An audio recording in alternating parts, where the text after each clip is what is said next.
Mais um dia pela graça e misericórdia de Deus.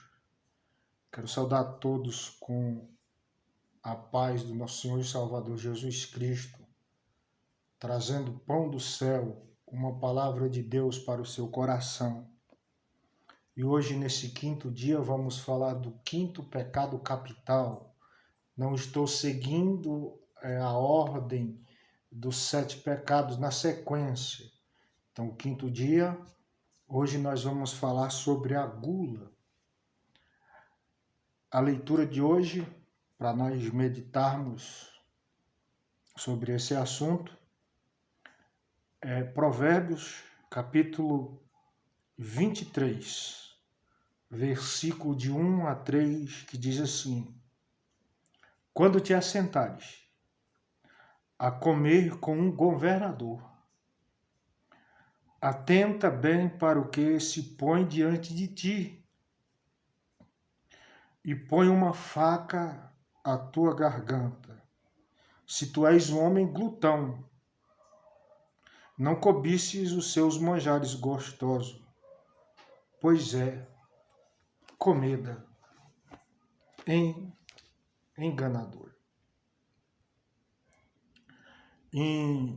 Na carta de Paulo aos Gálatas, capítulo 5, versículo 21, uma lista de pecados da carne citada ou escrita pelo apóstolo Paulo, vai estar escrito glutonaria, um pecado da carne.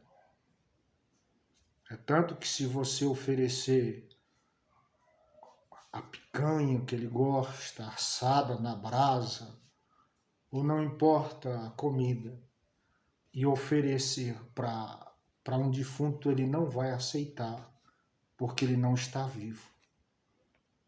Então, o ser humano vivo, a sua carne tem desejo, tanto os bons como os maus.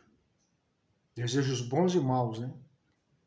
E esse corpo, ele necessita, assim como de oxigênio para se manter vivo, de líquidos, principalmente água, porque o nosso corpo ele é composto 70% de líquidos. Ele precisa de água e de alimento para ele se manter vivo.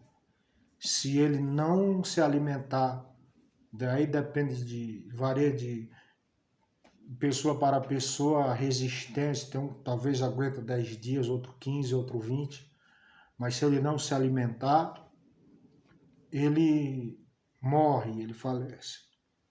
Então o pecado da carne está listrado em Gálatas 5, 21, que é glutonaria, ou seja, desejo desenfreado, insaciável por comida.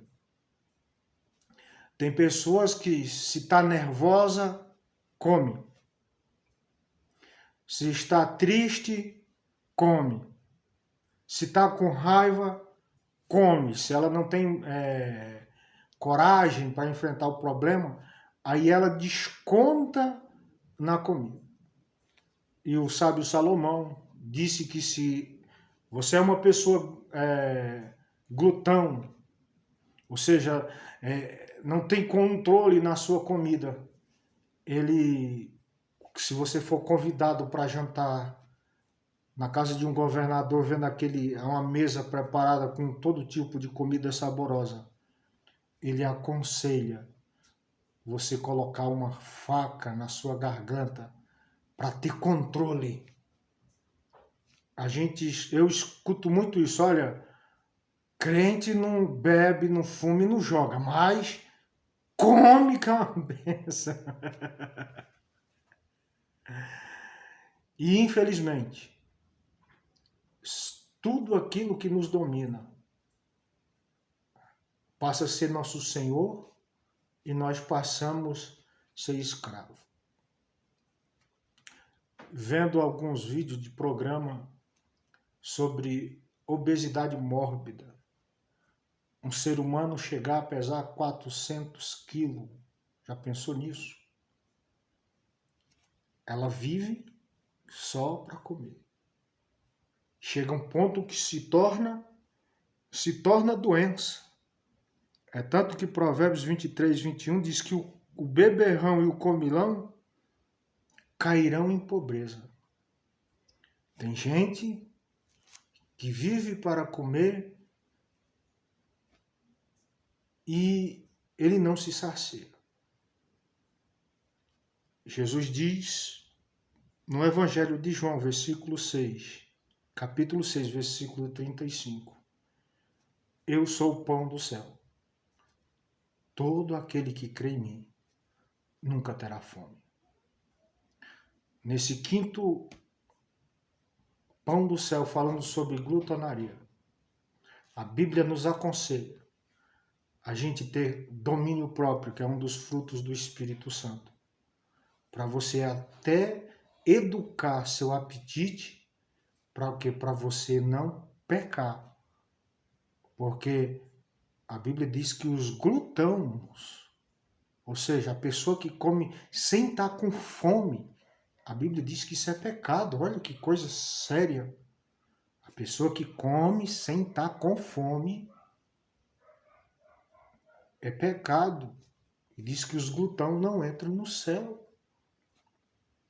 Então, a palavra, o pão do céu de hoje é falando sobre a glutonaria.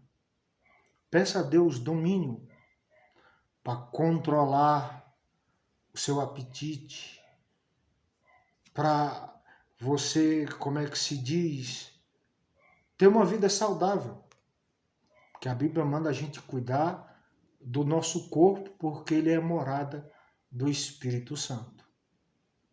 Então, fica essa palavra para a sua meditação. Glutonaria é pecado. Comer sem estar com fome é pecado. Tem gente que vive para comer. Se pudesse, ela fazia churrasco todo dia, alimentando só a sua carne e esquecendo do seu espírito. Como disse o próprio Jesus, nem só de pão vive o homem, mas de toda a palavra que vem da boca de Deus. Se lembre que o homem é composto de corpo, alma e espírito. Você não tem só esse corpo, você tem um espírito e uma alma que tem um dono chamado Deus. Então cuide deste corpo, mude, se for possível, a sua mente, os seus atos alimentares, para você ter uma vida saudável, para você gozar de saúde, para evitar doenças futuras, para quando você chegar na velhice, não ter dores no seu leito, porque você não soube controlar o seu apetite. Que Deus abençoe o seu final de semana, a sua vida. Jesus te ama e Ele quer salvar você. E que Deus te abençoe grandemente. Em nome de Jesus, amém. E graças a Deus.